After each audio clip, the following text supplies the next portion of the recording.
Police! Police! Show me your hands! Show your hands!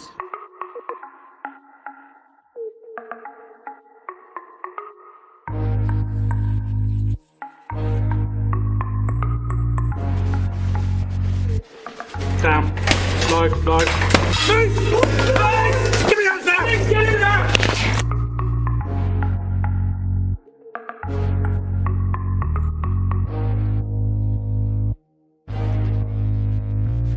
So not only are the group involved in the large-scale supply of drugs in the area, but hand in hand with that often goes violence, and this group have no doubt been involved in violence incidents that have taken place across the city. Where that we have dedicated teams of investigators who will leave no stone unturned in the pursuit of those who are responsible for dealing drugs in our communities. Night was settling over Birmingham, wrapping its streets in a familiar calm. Behind closed doors and glowing windows, millions of lives carried on as usual. But beneath that mask of normality, another pulse beat, steady, unseen. The pulse of the underworld. A heartbeat that never stopped. In some districts, it ticked like a well-oiled machine. Calls, coded messages, quick meetings in shadowed corners. This was an empire built on reliability and silence.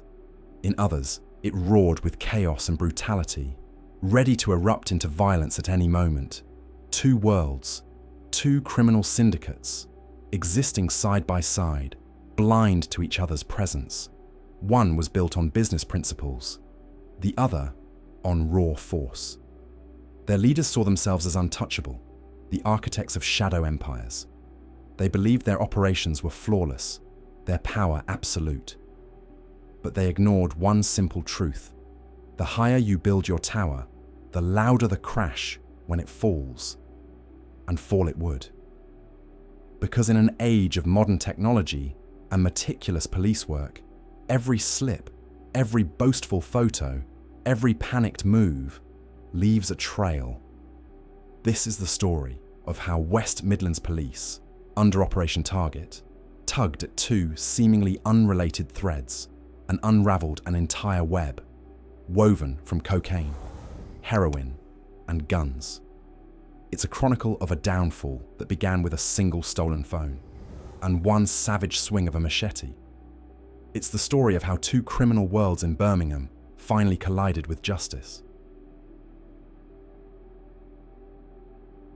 In the criminal underworld of the United Kingdom, there's a phenomenon known as county lines. It's not just street dealing, it's a fully fledged logistics system, all built around one single phone number. That number is the crown jewel, the brand trusted by hundreds of loyal customers. The network known to police as J-Line was the gold standard of this model. Its founders, Shakil Khan and Muhammad Imran, had built a flawless operation, supplying cocaine and cannabis to Birmingham and the surrounding areas.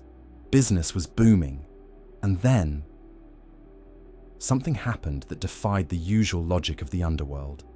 At the peak of their success, the founders didn't just lay low, they cashed out. In 2020, they put J-Line up for sale, like a ready-made franchise, and walked away with £40,000 in cash. The buyers were brothers Shamraz and Amrez Alam. It was a bold investment. They weren't just buying a SIM card. They were acquiring a living, breathing business. A massive client base, well-mapped routes, and a brand with serious street credibility. They stepped into a game already in full swing, convinced they'd hit the jackpot. But the stage they had just walked onto was already under a spotlight. West Midlands Police, as part of their large-scale Operation Target, had zeroed in on dismantling networks exactly like J-Line. Detectives were already gathering intelligence, mapping call patterns, and tracking the flow of drugs. By buying J-Line, the Allen brothers, without even realizing it, walked straight into the glare of that spotlight. Their dream of fast, easy money was doomed from the very start, destined to become the headline act in a police drama with an ending that had already been written. The Alam brothers' empire ran like Swiss clockwork. At its core was a business model both brilliantly simple and deeply corrupt. Nearly 400 customers, one single phone number. A client would send a text with their order. A quick reply confirmed the deal. Moments later, a courier would be on their way to the drop-off point. No small talk, no chaos, just a promise of reliability, the very thing that kept customers loyal. To avoid the dangers of moving large amounts of cash, the gang introduced a modern twist: cashless payments.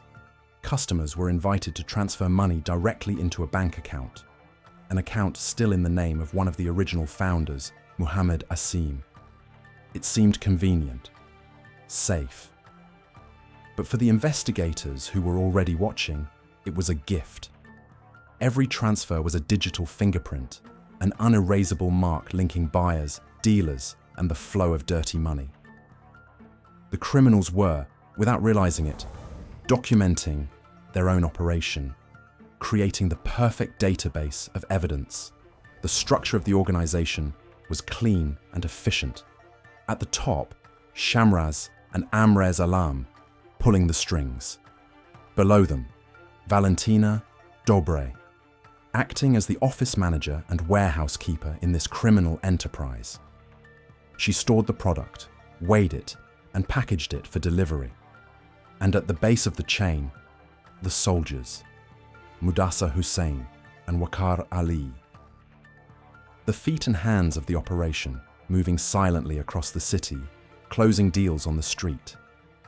It was a system designed so that each member knew only their part of the puzzle. But in the end, that flawless chain became a roadmap, one the police could follow straight to the top. The organized crime squad wove their nets slowly, methodically.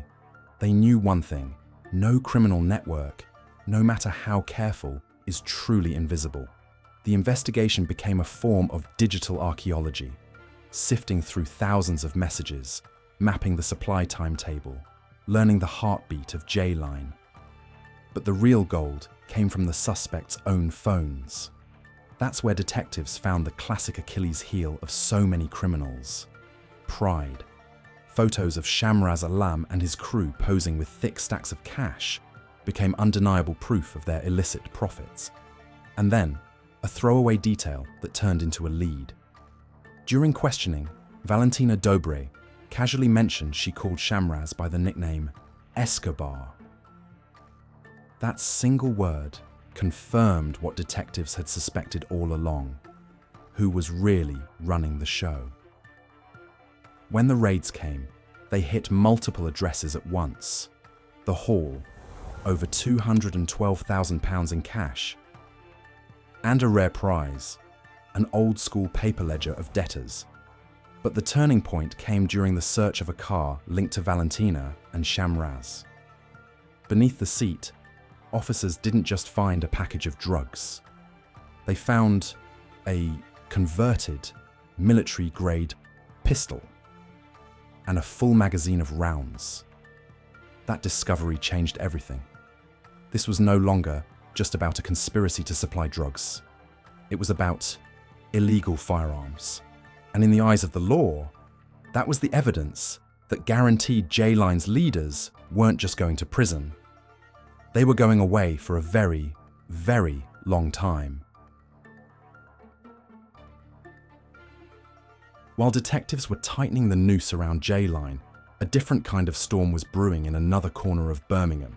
Late on the night of May 22nd, 2021, the quiet on Oakwood Road in Sparkhill was shattered by the screech of brakes. Two cars pulled up. Figures in masks spilled out. In their hands, the cold glint of machetes and the dark silhouette of a shotgun. Their target wasn't a family home.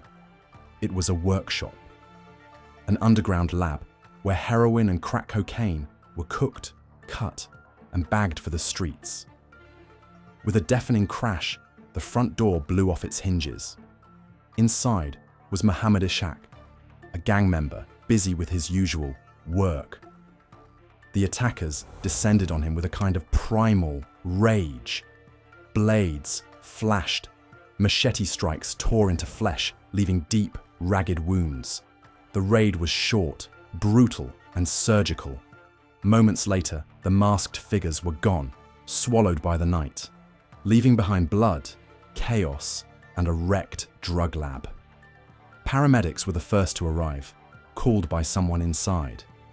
Assessing Ishaq's injuries, they quickly realized this wasn't just another assault.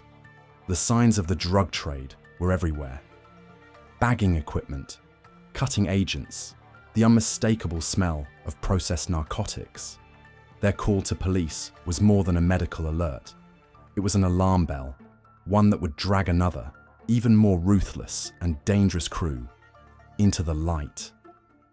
This savage attack in Birmingham would become the opening chapter in an investigation into a world where disputes weren't settled with words, but with weapons, and where the prize at stake was drug shipments worth hundreds of thousands of pounds.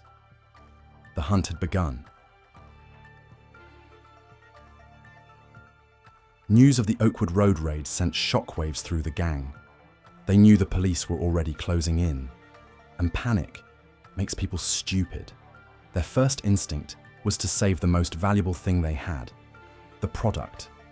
Grabbing a huge bag crammed with narcotics, Ishaq's associates bolted for the nearest open space, Spark Hill Park. Under the cover of darkness, they shoved their fortune deep into a tangle of overgrown bushes, convinced they'd found a safe hiding place. But the night has eyes. A few passers-by noticed the frantic commotion and called the police. That was their first fatal mistake. The second was even worse.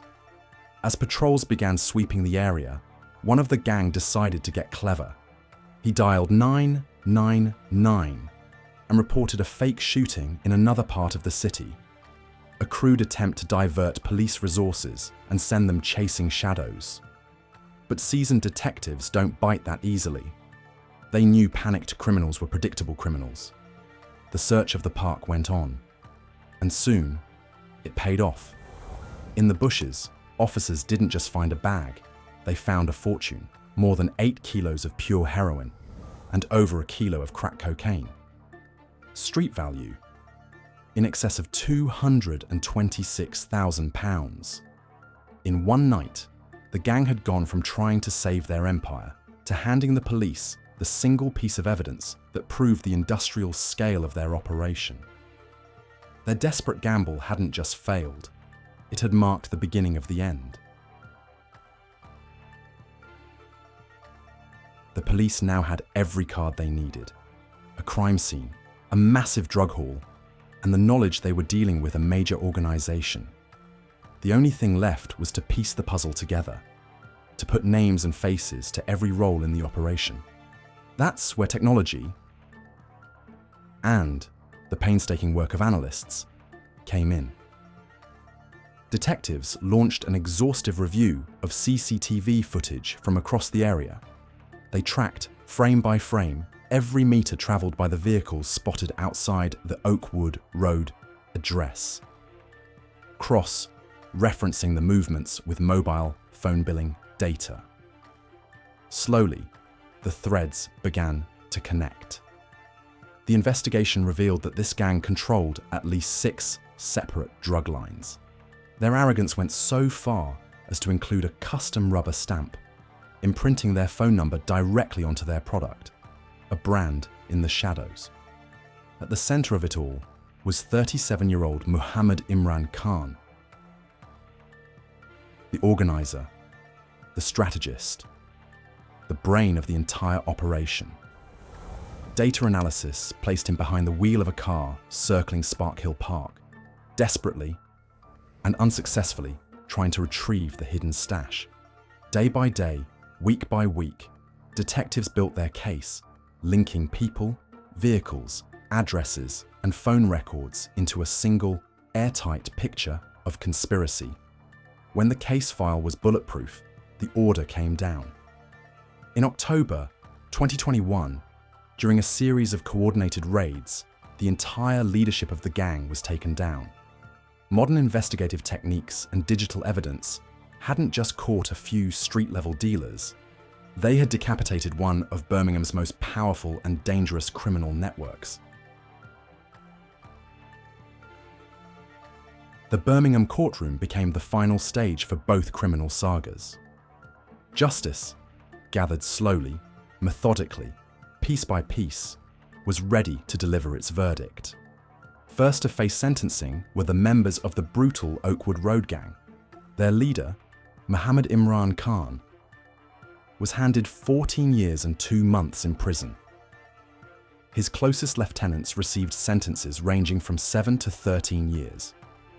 Even Muhammad Ishaq, the man who had been hacked with a machete during the raid, was sentenced to 10 years. The court ruling he was still an integral part of the conspiracy. In total, 9 members of this crew were given a combined 77 years behind bars. Then came the turn of the businessmen from J-Line. On the surface, their crimes seemed less bloody, but their punishment was even harsher. Brothers Shamraz and Amrez Alam, who had bought the ready-made drug line, each received 17.5 years in prison. The decisive factor, the gun, the discovery of a converted pistol and ammunition, elevated their crimes into the realm of the most serious offences. It was a clear message to the criminal underworld. Illegal firearms will be punished without mercy. The rest of their crew also received prison sentences, though shorter ones. The fate of 2 associates, Valentina Dobre and Ahmed Bulla, was handled separately, but the core leadership of both gangs was now securely removed from the streets. And Birmingham's underworld had just been reminded that no empire, no matter how careful or violent, is beyond the reach of the law. So ended the stories of 2 gangs who once believed they ruled Birmingham. One quiet and calculated, the other brazen and brutal, but their endings were the same. Their downfall wasn't just a victory for the police. It was a textbook lesson in the psychology of the underworld, and a reminder of why it is doomed to fail in the modern age. Lesson 1. The fatal weight of pride, flashing bundles of cash, stamping a gang's brand onto every bag of drugs. These weren't signs of dominance. They were screaming pieces of evidence, gift-wrapped for investigators. Lesson 2. In the digital age, invisibility is a myth. Every call, every text, every step leaves a trace, and every trace leads somewhere. Eventually, it will lead to you. And finally, the most unforgiving truth of all. Weapons are the red line. Cross it, and the cost of your crimes will multiply. Every time.